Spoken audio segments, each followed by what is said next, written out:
여러분 안녕하십니까. 중고차 수출 박준규입니다. 이 차량은 2009의 10각자 대우자동차 마티즈 크리에이티브 차량입니다. 이 색상을 뭐라고 표현해야 됩니까? 뭐 겨자색? 연두색? 정확히 이 색상을 뭐라고 표현해야 되지? 뭐 형광색? 아니 이 차량 색상은 뭐야 이게 도대체 어떻게 표현을 해야 되는 거죠? 이 시간에는 여러분들이 잘못 알고 있는 이 수출에 대한 상식 몇 가지에 대해서 이 마티즈를 통해서 알아보도록 하겠습니다. 일단 저녁이다 보니까 기온이 급감을 했고요. 몹시 추운 관계로 이 친구의 탑승 후에 그 썰을 풀어보도록 하겠습니다. 일단 탑승을 했고요. 탑승을 하자마자 이 온기가 느껴지네요. 아 좋다. 낮에 따뜻하게 받았던 그 지면의 열이 차량 안에 고스란히 남아있네요. 아 굉장히 안락하고 좋습니다.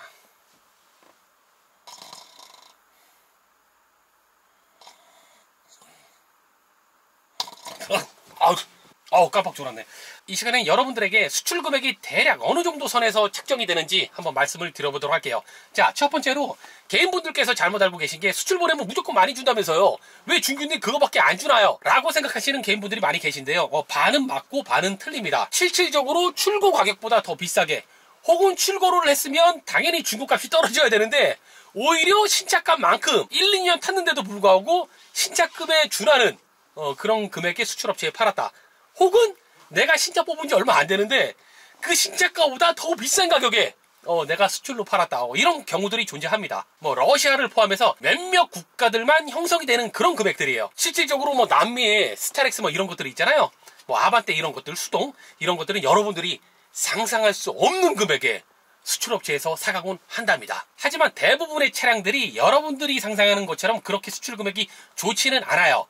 이 수출 금액이 상대적으로 좋게 느껴지는 이유는 여러분들의 차량이 주행거리가 비약적으로 많거나 혹은 국내 쪽으로 다시 재판매를 해야 되는데 평균보다 많은 주행거리를 갖고 있다면 그럴 때 비로소 이 중고차 수출업체의 금액이 상대적으로 높게 책정이 되는 것처럼 느껴지는 겁니다. 그렇다 보니까 이 정상적인 주행거리에도 불구하고 국내 쪽으로 안 돌리고 수출업체한테 역으로 전화해서 아니 왜 그거밖에 안 줘요? 라고 하시는 분들은 이 영상을 통해서 수출업체가 무조건 금액을 더 주진 않는구나.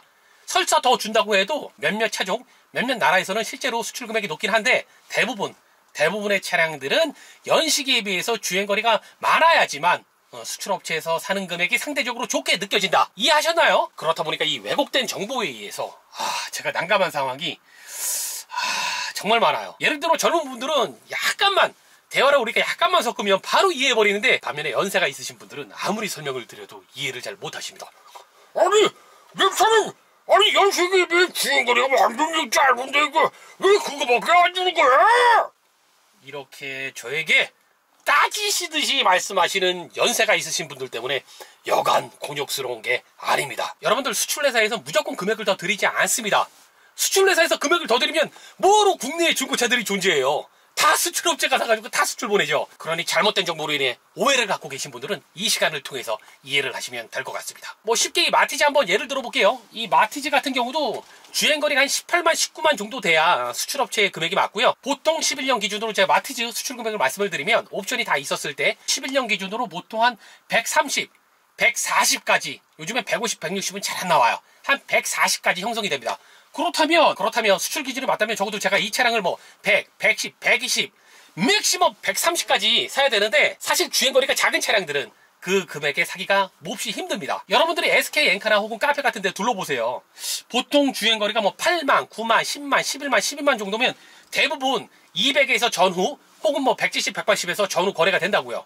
그런 차량들을 수출업체에서 어떻게 살 수가 있나요? 반면에 주행거리가 16만, 17만, 18만, 19만, 20만 30만, 50만까지 심지어 그런 식으로 주행거리가 많은 차량들은 실질적으로 국내에서 거래가 되지 않는다고요. 설사 거래가 된다 하더라도 폐차 금액에서 살짝 더 얻는 그런 금액에 불과한데요. 그런 금액을 비로소 수출업체에서 80, 90, 100, 110, 120, 130, 좋다 140까지 그런 식으로 구입해서 수출을 보내게 되는 것이죠. 자, 결론은 나왔죠. 정상적인 주행거리는 국내에서 다시 재판매를 하시고 비정상적으로 혹은 정상보다 주행거리가 많다면 그때 비로소 수출을 보내게 되는데 그 금액이 사실 좋지는 않다라는 것을 말씀드리며 이 시간 마무리하도록 하겠습니다. 자꾸 이게 오인되는 부분이 이런 것들이 있어요. 여러분들이 이제 수출회사에서 금액을 받게 되면 수출회사에서는 일단 이 차량을 보기 위해서 예를 들어도 이 차량이 120, 130 나간다고 해도 불러드리는 금액은 180, 190, 200까지 심지어 불러줘요.